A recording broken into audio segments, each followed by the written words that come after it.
মুমিন ফজরের নামাজ না পড়ে থাকতে পারে না। মুনাফিক ফজরের নামাজ পড়তেই পারে। বলেন কি বলছি? পড়তেই পারে। মুনাফিক ফজরের নামাজ পড়তেই পারে। রাসূলুল্লাহ সাল্লাল্লাহু আলাইহি ওয়াসাল্লাম বলেন ফজরের নামাজ মুমিনের নামাজ। ফজরের নামাজ কার নামাজ? মুমিনের।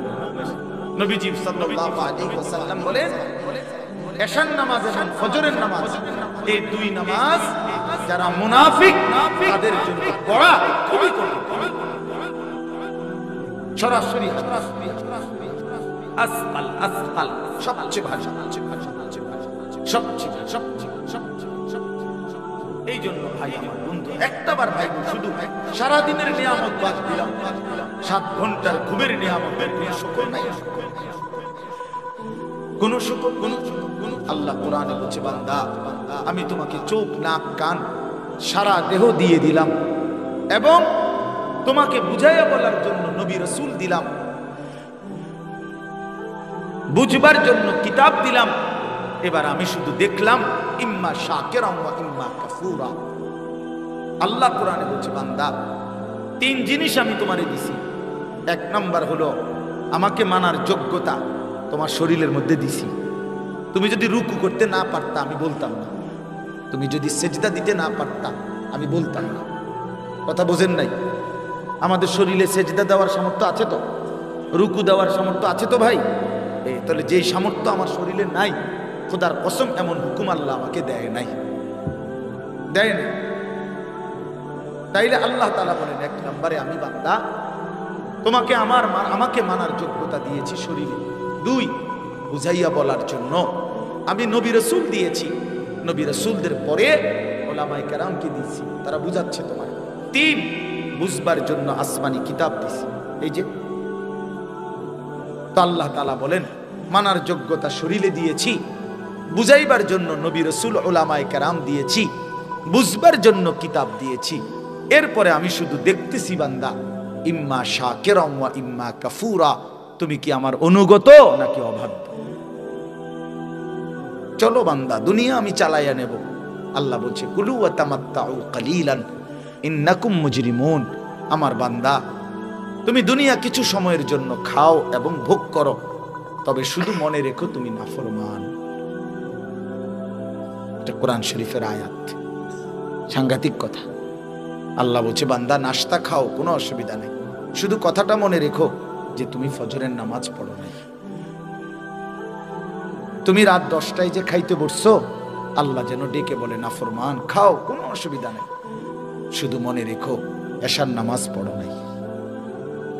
ভাত খাইতে আটকাইতাম না বান্দা, ঘুমাও সমস্যা নাই। কুকুর বিড়াল খায় তুমি খাইতা না কেন? জন্তু জানোয়ার ভোগ করে তুমি ভোগ করবা না কেন? অতএব দুনিয়া আমরা খাইতে পারতেছি ছেলেরা বাবারা, এটাকেই আপনি সফলতা মনে করেন না। দুনিয়া আমরা খুব বেশি ভোগ করছি না, আমাদের চাইতে জন্তু জানোয়ার দুনিয়া বেশি ভোগ করে। আমি নিজে পড়ছি, প্রাণীবিদ্যা যারা গবেষণা করে ওনাদের মতে একটি হাতি একদিনে 250 কেজি খাবার খায়। 250 হাতি, একটা হাতি। তো পৃথিবীতে হাতি তো একটাই। একটি হাতি একদিনে 90 লিটার পানি পান করে, 90 লিটার। একটি তিমি এক লোকমায় 200 জন সামর্থ্যবান মানুষের সমপরিমাণ খাবার খায়। আমি চিড়িয়াখানাতে দেখছি একটি বাঘকে প্রতি বেলা 22 কেজি থেকে 24 কেজি গরুর গোশত খাইতে দেয়। আপনারা কেউ পারবেন? তো কি দুনিয়া ভোগ করলেন বলেন চাচারা বাবারা, আপনারা যারা 60 বছর ধরে হায়াত পাইছেন, চাচা আপনি গুদ্দু দাঁড়াই এখন আপনি দুনিয়া কিতা বেশি খাইয়া লাইছেন, মানে একটু শুনিয়ে কি খাইছেন? কি ফাঙ্গাস, তেলাফিয়া, দইন্না পাতা, কাঁচামরিচ, খিরা, টমাটো, দুন্দুল, করলা, ফার্মের মুরগা, কক মুরগা, আর কিতা আর কিতা লচ্ছি, ফুলকপি, পাতাকপি, মূলা শাক, লাল শাক, আর কিতা কি উল্টে লাইছেন আপনি খাইয়া? না বলেন না, খুব বেশি কোনো কিছু ভোগ করছি আমরা দুনিয়া? এই সবটি মিল হেলে কি আর, এই তো সামান্য এটুকু দুনিয়ার জন্য আখেরাত ছেড়ে দিলেন। শুধু আপনার এই 3-4 আইটেমের তরকারির লাইগা এতটি মিছা কথা কইলেন, এত টাকা সুদ খাইলেন।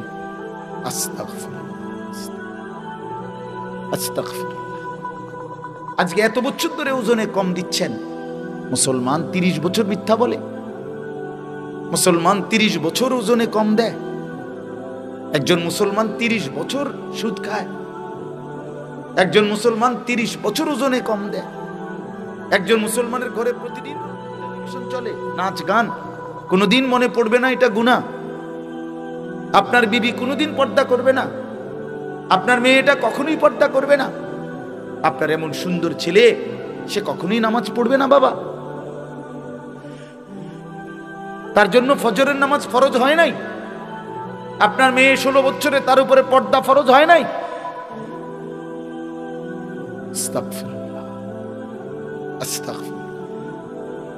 ইনসাফের সাথে ভাইবেন, ইনসাফের সাথে ভাইবেন। এই খাট, এই সোফা, এই ফার্নিচার, এগুলো তেমন আশ্চর্য কিছু না, এগুলো কিচ্ছু না বাবা। এই যে দুনিয়া সাজাইলেন, এগুলো খুব সাজাইছে। বিল্ডিং আমগো দেশের 4 তলা 6 তলা বিল্ডিং, ইউরোপ আমেরিকার মধ্যে গরু গড়না, মুরগার ফার্ম মনে হয়। আমি আর একজনে বলছি, হুজুর জাপানে আমার পরিচিত থাকে, উনি বলছে হুজুর আপনারা যেসব প্রাইভেট কারে সরেন, এটি আমগো জাপানে ছাগল টানে। কি টানে? ছাগল টানে। মানে এখানে আমি যদি বলি মিয়া আপনারা শুনেন, আজকের প্রধান বক্তা আমি প্রাইভেট কার দিয়ে আসছি, বলেন সুবহানাল্লাহ। সুবহানাল্লাহ, প্রাইভেট কার দিয়ে আইছেন আপনি, এটা সুবহানাল্লাহ কই দেখি কি সে প্রাইভেট কার দিয়ে আইলি, কি সে প্রাইভেট কারে দিয়ে ছাগল টানে? কথা বুঝেন নাই আপনি? এটা মানে ফুটাঙ্গিরির কিতাব, অহংকারের কি আছে এটাতে? কিচ্ছু নাই। এজন্য দুনিয়া আল্লাহ তাআলা তো বেঈমানকে আমাদের চাইতে কোটি গুণ বেশি দিছে বাবা। তো দুনিয়াও তো পাইলেন না, আর এই দুনিয়ার জন্য আখিরাতও হারায় ফেললেন। আহা মুসলমান, করলেনটা কি? করলেনটা কি? করলেনটা কি? যুবক, তুমি যতগুলো নারী দেখো, ছবি দেখো, উলঙ্গ নাচ দেখো, এতগুলো নারী দিয়ে তোমার লাগবে না তো ভাইয়া। প্রিয় ভাই আমার, বন্ধু আমার, এত নারী তো একজন পুরুষের লাগে না। যেটুকু দরকার সেটুকু তো আল্লাহ তাআলা কোরআনে বলছেন, বান্দা ওমিন আয়াতিহি আন খালাকা লাকুম মিন আনফুসিকুম আজওয়াজা। আল্লাহ বলে তোমাদের প্রত্যেক পুরুষের শরীরের অংশ থেকে আমি আল্লাহ তার হালাল স্ত্রী সৃষ্টি করেছি। তো যেটা আল্লাহ পাক চাহিদা দেয় সেটা পূরণের ব্যবস্থা আল্লাহ রাখছে। তৃষ্ণা আল্লাহ দিছে, পানি আল্লাহই ব্যবস্থা করছে। ক্ষুধা আল্লাহ দেয়, খাবার আল্লাহই ব্যবস্থা করে। ঠিক এরকম কামনা বাসনা যৌন চাহিদা এটা আল্লাহ প্রদত্ত, তো সেটা পূরণের জন্য হালাল স্ত্রী আল্লাহই ব্যবস্থা রাখছেন। তুমি কেন তার আগে একটু অপেক্ষা করো? মানুষের প্রত্যেকটা মানুষ খাবারও তো সারাদিন খায় না, খাবারের জন্য, দুনিয়ার জন্য, যে কোনো বিষয়ের জন্য তো মানুষ সবর করে, একটু অপেক্ষা করে। একজন হালাল পবিত্র স্ত্রী পাওয়ার জন্য তুমি একটু চরিত্র হেফাজত করো, একটু সময় সবর করো, তো আল্লাহ তাআলা তোমাকে নেককার বিবি দিয়ে দিবে। আর নয়তো তুমি যদি নিজের থেকে কুত্তার মতো দৌড়াও নারীর পিছনে, ছবির পিছনে, একদিন একটা খবিস নারী ছাড়া আর কিচ্ছু কপালে জুটবে না। মনে রাখিস ছেলেরা আমার, মনে রাখো বন্ধু, আমার নাম আনিসুর রহমান, আমি বললাম খবিস, একদিন খবিস মিলবে, খবিস। আল্লাহর ওয়াদা এটা। যেই ছেলে চরিত্রহীন, আল্লাহ ওয়াদা দিছে, মনে রাখিস তোর বউ মিলবে খবিস। এটা কোরআন শরীফের সূরা আছে, আল খাবিসাতু লিল খাবিসিন। খবিস চরিত্রহীন নারী মিলবে। আমি তো প্রায় বলি বাবা, আপনাদেরকে না, আমি ছেলেদেরকে বলতে প্রায় বলি, মিয়া রাস্তার নারী দেখা সেটা তো ক্ষণিকের ব্যাপার, মজা লাগছে, ভাল লাগছে মনে করছো, কিন্তু যেদিন তোমার ঘরের বউ বিবাহিত স্ত্রী দেখবা 2 নম্বর, বেডি দেখবা চরিত্রহীন, পরকীয়ায় আসক্ত, সেদিন বুঝবা দুনিয়াটা একটা জাহান্নামের টুকরা।